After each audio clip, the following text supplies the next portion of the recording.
Sabato 5 maggio 1945. Una folla di cittadini si raduna in Piazza dell'Unità per dirigersi poi lungo le rive fino al vicino Hotel de la Ville, dove ha sede il comando della seconda divisione neozelandese. I neozelandesi sono arrivati in città nel pomeriggio del 2 maggio, a conclusione di quella che è stata chiamata la corsa per Trieste. L'armata popolare jugoslava ha lanciato agli inizi della primavera la sua offensiva finale, partendo dalle basi nella Dalmazia settentrionale e nella Licca. L'obiettivo è quello di liberare tutto il paese, la priorità invece è di arrivare sulla linea dell'Isonzo prima degli alleati, in modo da occupare i territori giuliani rivendicati e porre tutti davanti al fatto compiuto. La liberazione di Lubiana e di Zagabria potrà aspettare.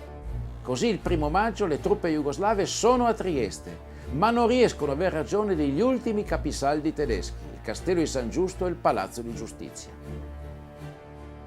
Per gli anglo-americani invece, anch'essi all'offensiva, la priorità è la distruzione delle truppe germaniche in Italia. Comandi e diplomazia alleate conoscono le preoccupazioni italiane, ma si muovono con prudenza.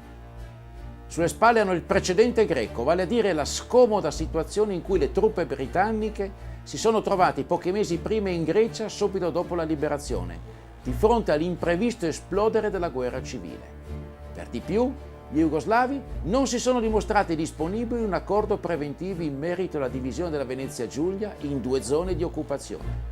Comunque, le esigenze militari dicono che, in previsione di una nuova campagna da condurre per l'occupazione dell'Austria, è essenziale assumere in mano alleata il controllo del porto di Trieste.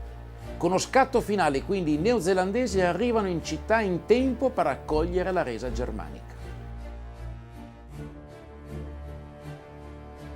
A Trieste però comandano gli jugoslavi.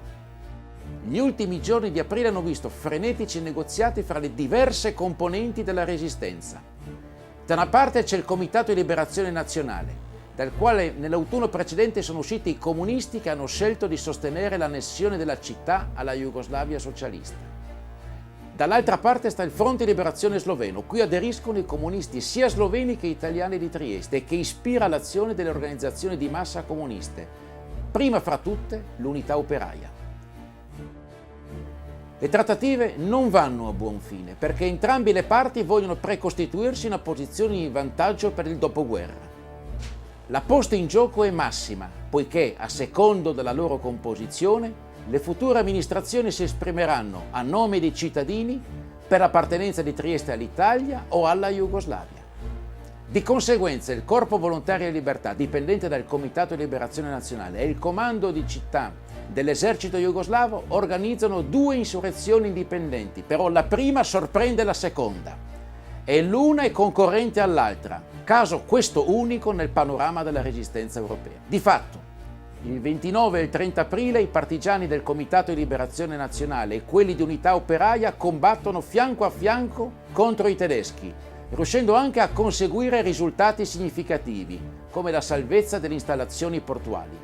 Quando però il 1 maggio entrano in città le truppe regolari jugoslave, elementi di Unità Operaia cominciano a disarmare i partigiani del Corpo Volontari della Libertà e i comandi jugoslavi pretendono che le formazioni italiane si pongano ai loro ordini.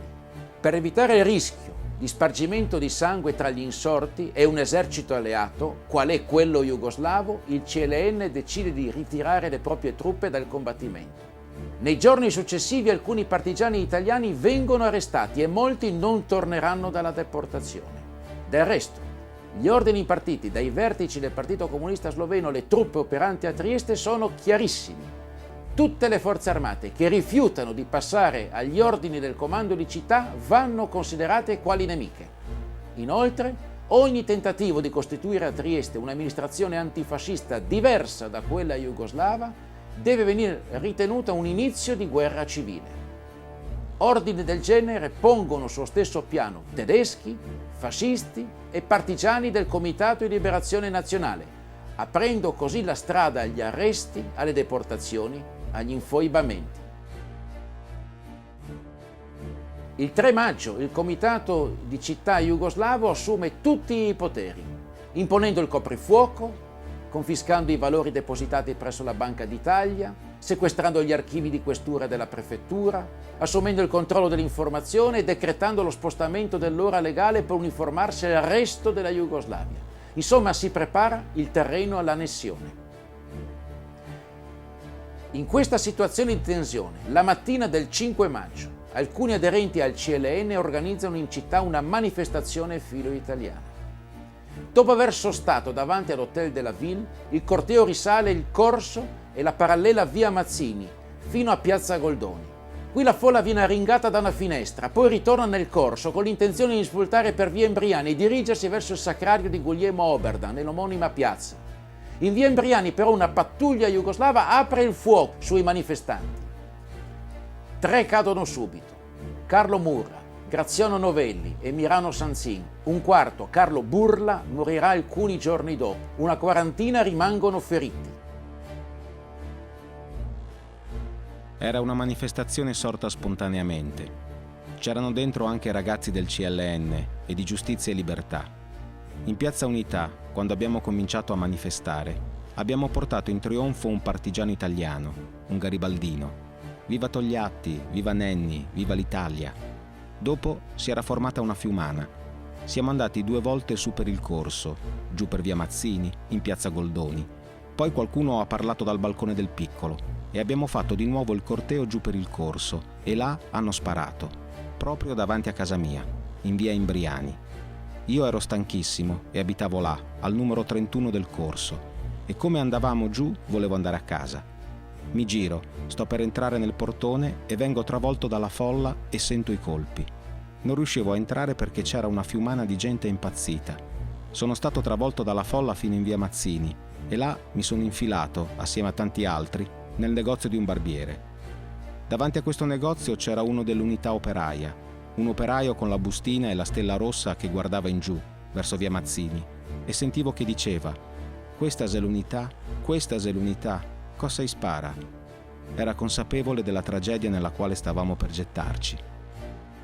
Dopo l'eccidio, il comando di città proibisce tutte le manifestazioni di carattere nazionalista. Nazionaliste però vengono considerate solo quelle dimostrazioni filo-italiane, mentre quelle filo-jugoslave continuano a svolgersi regolarmente.